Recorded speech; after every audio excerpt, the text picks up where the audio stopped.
Going to discuss how do we add fractions with same or like denominators. Let's see. For example, I am taking a first fraction as 1/2, right? So you can see that if you can visualize fractions, so you can easily make a right decision about their addition. For example, if you have 1 in the numerator and 2 in the denominator, so you have 1/2. So if you model 1/2, so it will be something like this. You have divided the whole in two equal parts and you have shaded one of it. So this is the modeling of 1/2. Okay, I am taking another 1/2 to add with this. Okay, if you see on the screen, we are supposed to add 1/2 with 1/2. And if you look at the models, you can see that we are supposed to add these two shaded portions together. So let's see what will happen if we combine them. You can see that we have this shaded part, and if we combine this shaded part like this, so you can see that 1/2 plus 1/2 has made one complete whole. So that means the answer should be 1 whole, because when we add half plus half, so it is 1 whole.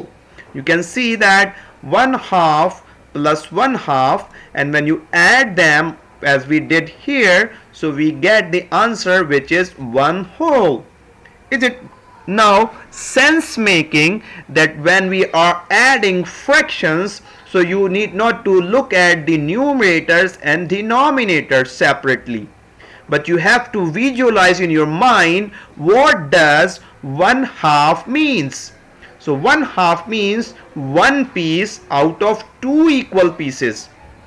So when you add them up, so automatically it will give your mind, your brain will give you answer that 1/2 plus 1/2 should be 1, right? Okay, now let's see some more fractions.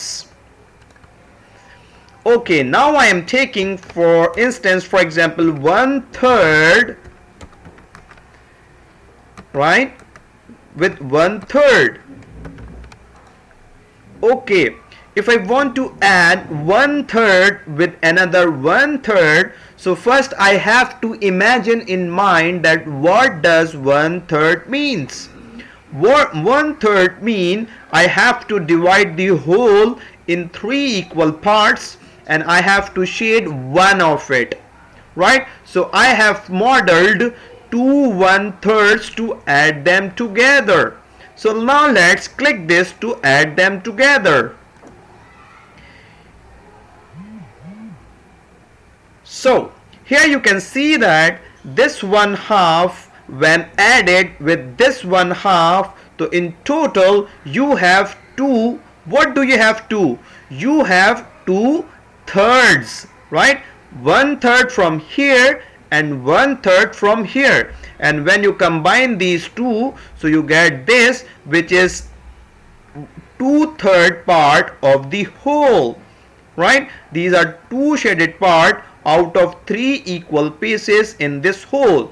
So that means 1/3 plus 1/3 should equal 2/3, right? And you can imagine in your mind using these models. I hope you are understanding this. Now let's have some more different fractions. Like for example, if I take, now I'm taking 2/5 and adding this with 4/5, right? So if you look at these fractions, first you have to imagine that what does 2/5 mean. 2/5 mean you are supposed to make 5 equal pieces and you will shade 2 of those pieces, right?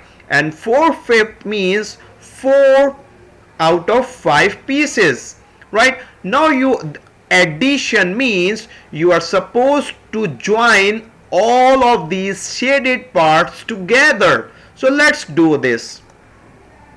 This is 2/5 we have, and from here we have 2/5, right? So now you can see that we have created one whole part. So we have one whole, but we have one additional part here.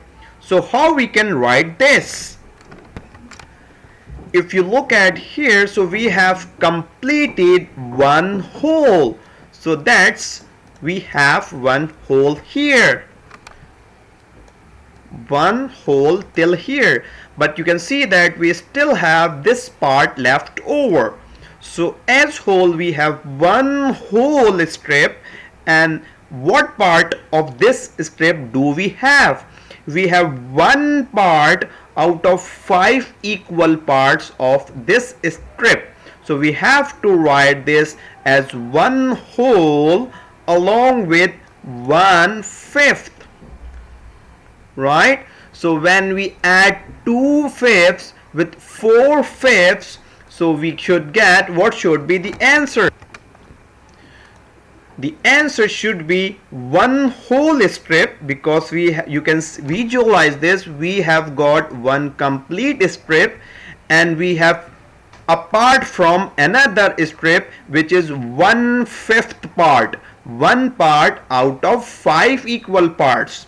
So 2/5 plus 4/5 should equal one whole and 5/5, right? Does it make sense to you? Right, it should make sense to you. Now let's start practicing this skill from IXL. Now it's our practice time. So for going practice, we will go on IXL. So let's go there. Okay, you can see this. This is an IXL skill, add fractions with like denominators using area model, and the code of this skill is Y5W, right? So if you can see that here we have pictures, you can see the pictures to make sense of addition of fractions. 1/4 plus 1/4. So if you have divided this square in 4 equal parts and shaded one of it to represent this fraction, and similarly you have made another to represent this fraction. Now since you are adding, so you can see that if you have 1/4 from here and 1/4 from here, so you will have total 2/4, right? So if you're adding this part, right, so it will be filled 1/4, and then you will add this part here, so you will have one more 1/4. So in total you have 2/4. So your answer should be 2/4. 2. And for solving this IXL skill and making the fraction, you will write slash for making, before writing the denominator. Like you have got 2/4. If you imagine this in your mind, 1/4 plus 1/4 should equal 2/4. This is the right answer. Okay, the next questions. We have 3/6 and 2/6 to add together. So if you imagine and if you add, so you have 3/6 and 2/6 from here, and when you add this part in this fraction, so you will be this part will be filled, and from this part will be filled. So in total, what do you have now? You have 1 2 3 4 5 6, because you have 5 shaded parts out of 6 equal parts. So the answer should be 5/6. The 5 should be in the numerator and 6 should be in the denominator. That's awesome. Okay, this is the last question that we are solving in this video. So you have 3/8. You can see that 3 parts out of 8 equal parts of this shape is shaded, and in second you have 2 eighths, that means 2 out of 8 parts are shaded. So now when you combine them, you will have 1, 2, 3, 4, 5. Do you have 5 shapes? No, you have 5 parts. Which parts? 8 parts. You have 8 parts. So the answer should be 5/8. So this is how you add fractions. I hope you have easily understand this, and now you are visualizing addition of fraction in a better sense. So go on IXL and master this skill. The code of the skill is Y5W. Thank you so much.